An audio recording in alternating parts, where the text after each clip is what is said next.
Just bounce to this.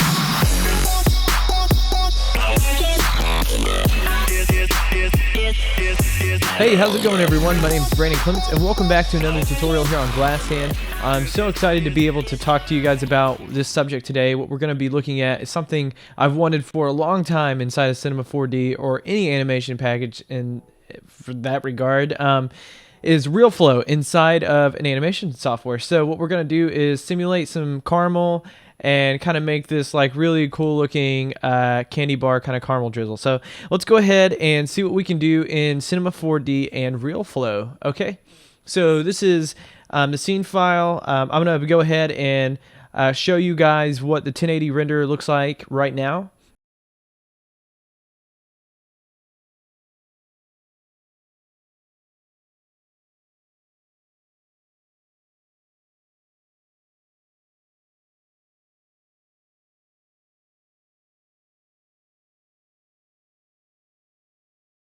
And this is the actual scene file. So if we jump out, we can see that it's to scale because it's a really tiny candy bar. It's like roughly what you would expect a candy bar to be, I believe. So let's go ahead and just kind of measure this out for you guys wanting to follow along. We can go into Tools, and we can go to the, let's see, where are we at? We want to actually look at, oh yeah, there we go, Measuring Construction Tool, geez. So let's grab a point here, and let's grab the bottom point and drag it down. So this is about 12 centimeters long for the actual bar. So yeah, let's go ahead and just turn this off just by going to show, turning it off. And we'll jump back into our main view. We got our camera. We kind of got this like small little studio. We'll take a look at the lighting and the shading in a minute. If I could, let's just go ahead and just hide the lights and the back plane kind of thing, and just hide the environment too. Okay, so how do you simulate something that is inside of a meter? This can get super tricky because when you go inside of a meter in Realflow, the particles just fly everywhere and things get really broken really quickly. Okay, so the way that we need to do that, the way that we need to simulate things that are really tiny, you can see that I have an object here that's called SimBar, not to be confused with Simba, but it's just a very generic kind of candy bar shape. You know, it's just a cube that has a couple segments, and you just extrude, enter, and pull these up a little bit. So this is what the simulation will be seeing, and this is what we'll be rendering with, which is just kind of subdivided out. You can see if I go ahead and unhide this, what the actual geometry looks like. You know, we kind of do the three lines here on the corners to get them kind of creased. But I'm not going to go into too much detail because I think you guys could probably figure out how to get this shape. What I am going to go into detail about is how I was able to scale this up into the scene, okay, and make this work. So I have this sim scale, and you can see that this is inside of a null, the actual emitter. And the way you get this stuff is you just need to come into Realflow, and then you can add the scene object, or you can grab any of these emitters, okay? I was testing out this image emitter, but any emitter will work, and you can just put you know, the size of it to fit your candy bar that is to scale. Okay, so once you make it to scale, we're going to scale this up by a factor of 1, 2, so 2 decimal places. We're going to make this like 100 times larger, okay? So if I was to put 1 by 1 by 1 into this, you could see that, whoa, we're getting really big, okay? And if we come into the scale and I make this 100, you can see that relatively we are like at the same size that we were, okay? And this helps us a lot because we can simulate at this scale, get a lot of really nice detail, and then we can set these numbers back to their corresponding sizes, so we can get down and get really close and get the lighting and the lighting and the shading. We need to get that to look correct. We need to make it look like it was in a photo studio, right, to get an awesome look. Okay, so I'm kind of cheating at this point, right? Like I'm not going to go through and recreate every single thing, but I'm going to run you through the idea of how to set this up. Okay, so Damons. What are Damons? Damons are fields that you can kind of use to create a different kind of simulation, right? So this is the kill volume, and it's set to inverse, and you need to make sure that it's linked to your actual fluid in the scene. This is made by default. It just kind of comes into the scene object when you create an emitter.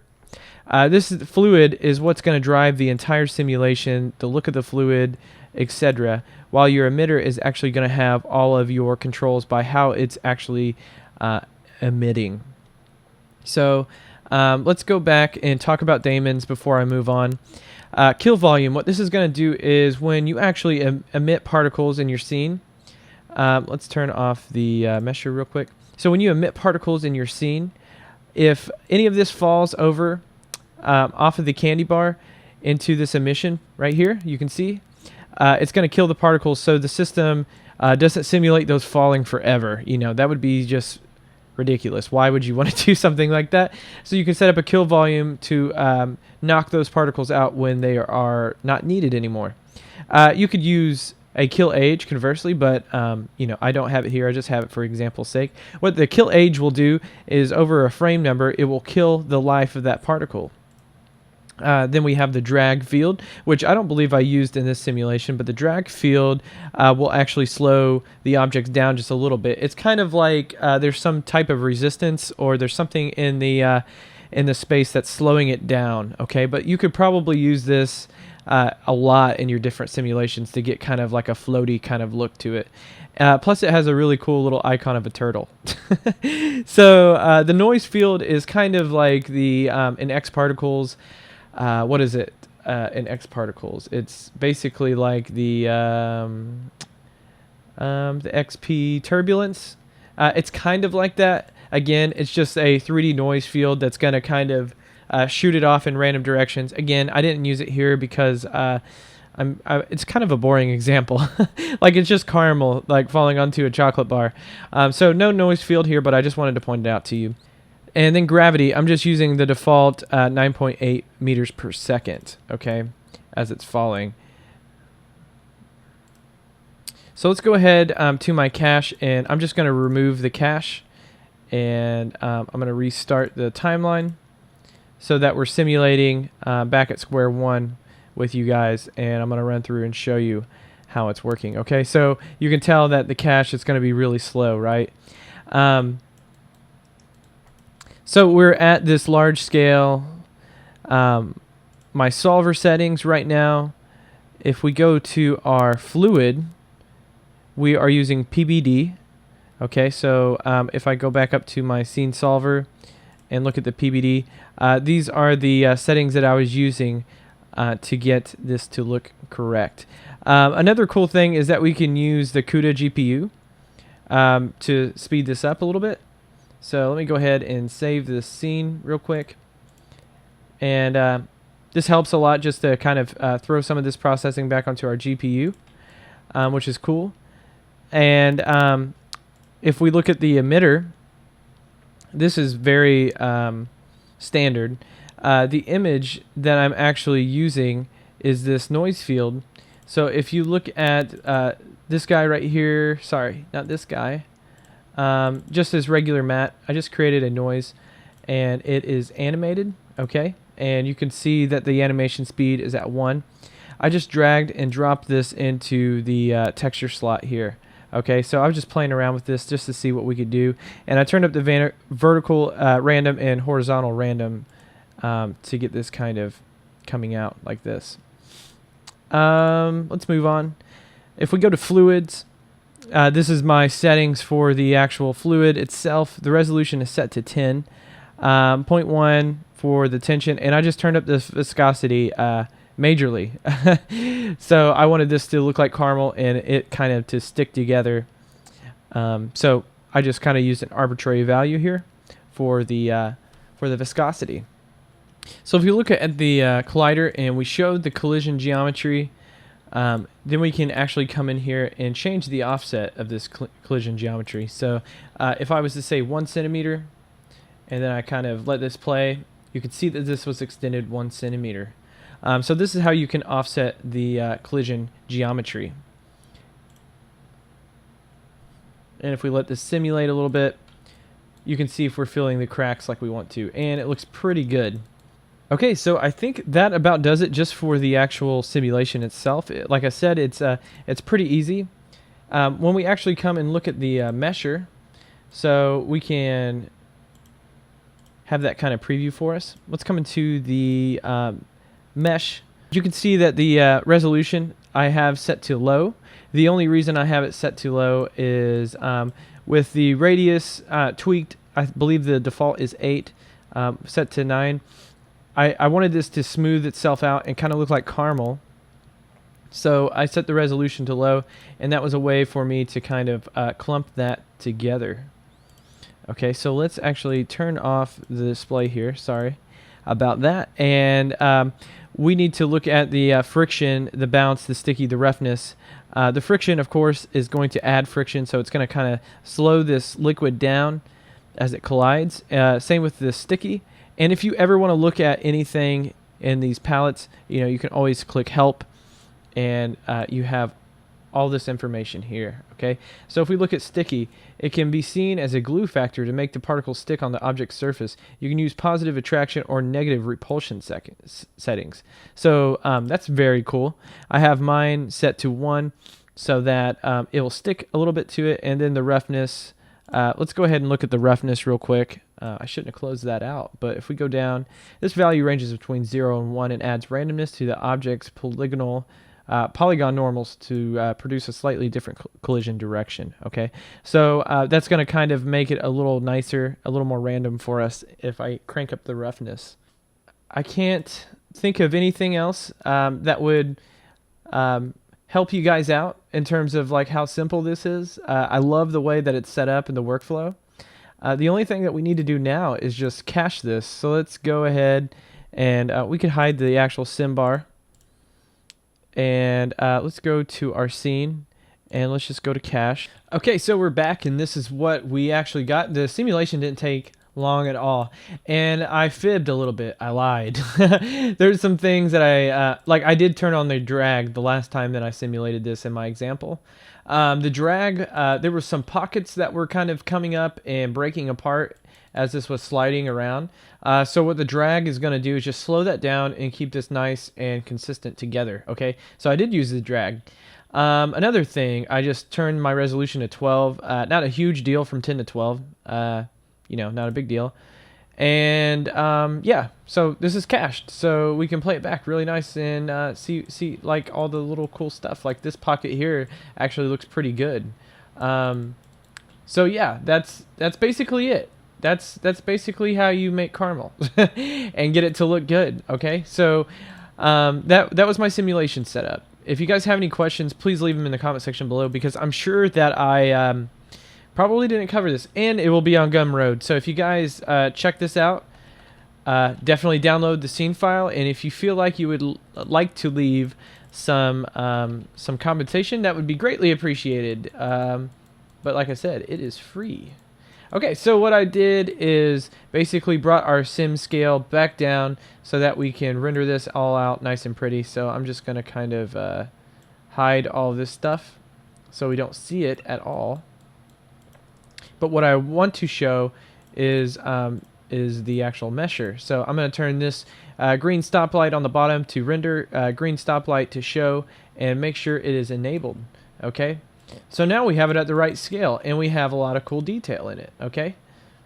Another thing that I want to talk about before we move on is you can actually use the gravity to scale if you would like. Now, the reason I left this at default was just because, well, the speed of the emission was pretty fast, right? Like, it was 2 meters. I believe this is per second. Let's look at the help document real quick. But I'm believing that this is per second. Yes, meters per second. Okay, so it was falling 2 meters per second at that large scale. Oops. So you have to imagine, like, is that relative? Is falling 2 meters per second relative to having 9.8 meters per second squared. Or sorry, 98. Oh man, it's been so long since I've taken a physics class. Okay, 9.8 meters per second, right? That's gravity on Earth. So the speed falling 2 meters, does that look correct at the size? And if it does, then, you know, all is well. And then we can scale it down so we get all this awesome detail, and we can actually begin shading this. So this is my favorite part, which is where we talk about lighting and shading. Okay, so what I did was I actually just put, this looks so crappy and generic, but I just put this back here, this plane, and just have this very simple background shader on it, which is just a diffuse shader.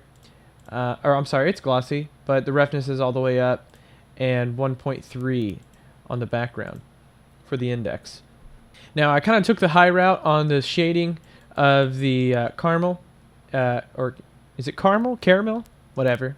Tomato. And on the caramel, I actually, I'm going to say it different every time. On the caramel, I actually used a mix shader, and I have one right here that is set to glossy. Okay, so this is like my plastic kind of looking caramel. So color is super hard to nail with this, especially when you're colorblind. I'm a little colorblind, believe it or not. So the diffuse is kind of orangey. You can see my RGB values. If you want to see the HSV, there they are. Or you can just download the scene file and check it out. My float for the roughness is pretty shiny. And then the index is 1.55, so it's like plastic, right? But then we have this awesome kind of unique look to liquids where light can penetrate and scatter. So we have like kind of an SSS material. So this is set to specular. The roughness is 0.15, reflections all the way up. We're going to go down to index, 1.55 again, kind of plasticky. But this is with the magic right here. The transmission, you can see my HSV values. You know, it's almost all 100% vibrant so that the light can actually penetrate and exit. And then the medium is set to an absorption medium. And the density is set to 50. And I'm using this color here, HSV, 100%, to let the light all the way through. And I inverted this. Now this is really cool because we can use the Octane mix material, which is right there. This mix material will allow us to use the two parts that we like, right? So the plastic look of caramel from where it's heated up, you know, it's just basically like burnt sugar, if you guys didn't know. I didn't know that that's what it was until Aaron had told me. So yeah, so this is, I just didn't know how they make caramel, whatever. So material 1 is plasticky. Material 2 is our subsurface scattering. And we're blending this with a fall off map, okay? So you can see that the outer portion is the plastic part, and the inner portion is going to be the subsurface type effect. And that does pretty good for the edges, and where we can actually see through in the render, this is going to look like light is penetrating down through here. So it looks really cool. The chocolate is the same kind of setup, right? Like we have a glossy kind of plastic look to the chocolate, and then we actually have this subsurface scattering material, and we're blending it kind of the reverse on the outside right here. So the outer portions are going to be the SSS, and the inner portion is going to be more of that plastic material. So the plastic is very simple. Let's look at it real quick. It's just this brown color. There are the values for that. The speculars all the way up. The roughness, it has a noise from just the regular Cinema 4D Luca noise, and you can see my values here to kind of clip this so that we just get the dents. And we're using this clamp to clamp it at 0.18 and 0.3 roughly. And then if we come into the bump, this is the same texture for the bump, and that's how we get these little dents on the chocolate. And 1.4 for the index. Now if we move on to the specular, you can see the roughness is it's not very rough at all, 0.05. But for glass, you know, this goes a long way. This roughness value goes a long way with glass in Octane. So let's look down. here the index 1.4. Transmission. This is kind of a pinkish color in the transmission. This is going to be the overall look, and then the medium is going to help color in the absorption. So we have 100%, or I'm sorry, 100 for the density, and this is the color. So it's very similar colors, and this density being so high is what's helping this look a little more thick. So it's kind of hard to describe these shaders, especially when we talk about subsurface scattering. So I apologize. If you have any questions that are very specific, I could answer them in the comment section below. So let's go into our camera, and we're going to look at, I'm sorry, let's not actually go into our camera. Let's look at our lights. Okay, so I have this kind of ring light up here. It's kind of like the key. So this is 6500 and a power of 1, and the size of this is 20 centimeters by 20 centimeters. And I'm not sure why I named this back. I was in a hurry, I guess. But this light here on the left, 5600 and 0.2, so this just provides a little bit of fill. And the size of this, again, is 20 by 20, and I believe this is 20 by 20 as well. Yep. Power of 10, so this is kind of emitting a lot of light, 5600, and I didn't have to adjust any of the sampling rate or anything that was too complicated. Okay, let's go ahead and fire up the live viewer. Let's look at the live viewer. And we're looking pretty awesome just straight away. So very simple setup. You know, no, I didn't really try to detail the candy bar at all. And I believe if you look at the actual mix material here, it's cubic 1 by 1 to get the dents to show up exactly how I wanted them to. I think, excuse me, I think that we need to go ahead. Yep, we probably need to switch this over to path tracing, and we get a better look at a speed hit, at a performance hit. But that's okay because, you know, it's not a big deal. So 2048, 10, 10, 1 for caustic blur, 1 for GI clamp. I go more in depth in some of our early tutorials about these settings here. But, you know, you can see that it renders very fast. You know, we're at this small resolution, but at 1080, it's going to render very fast. And then let's look at some of these settings here. The thin lens, since this is to scale, I didn't want a whole lot of depth of field, so I had to crank this up pretty high.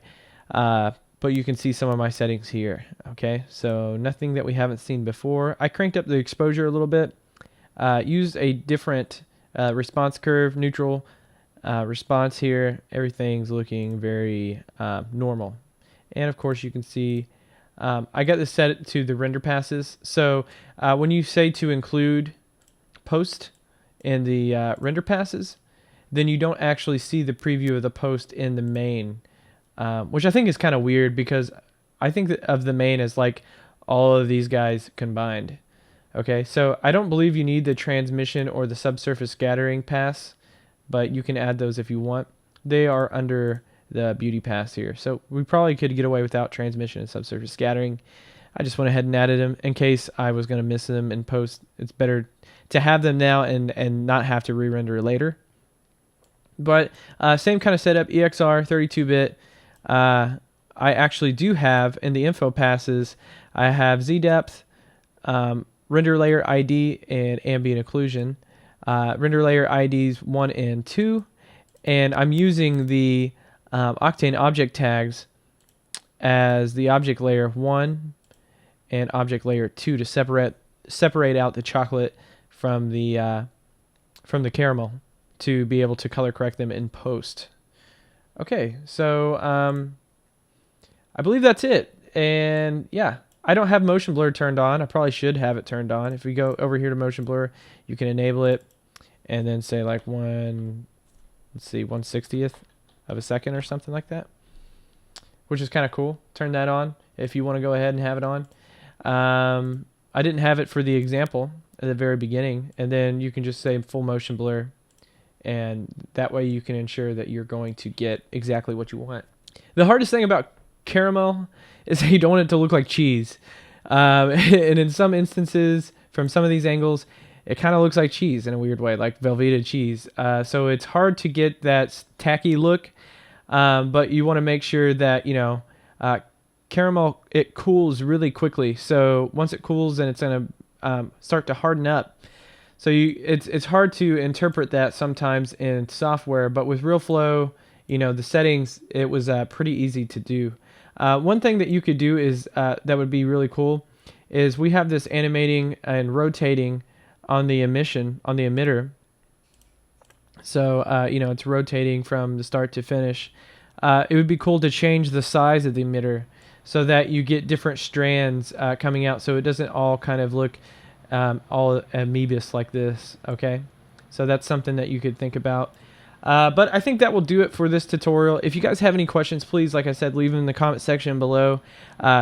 Download the scene file because hey, it's really cool, So, but like I said, thanks a lot. We really appreciate it, guys. We are going to be traveling to SIGGRAPH this coming week. So definitely let me know on Twitter if you guys are going to be at the conference. It'd be nice to meet some of you guys and just talk about Cinema 4D or some of your favorite applications for animation. There's going to be a lot of courses to check out at SIGGRAPH, a lot of talks, so many advancements in computer graphics. There's a lot of stuff that's going on with VR this year. So very excited to be there. I just can't wait for that, to see a lot of friends that I made. I believe this is like the sixth or seventh conference in a row that I've been to. So absolutely love it. And thanks a lot, guys. We really appreciate you, and we'll see you in the next one. Take care.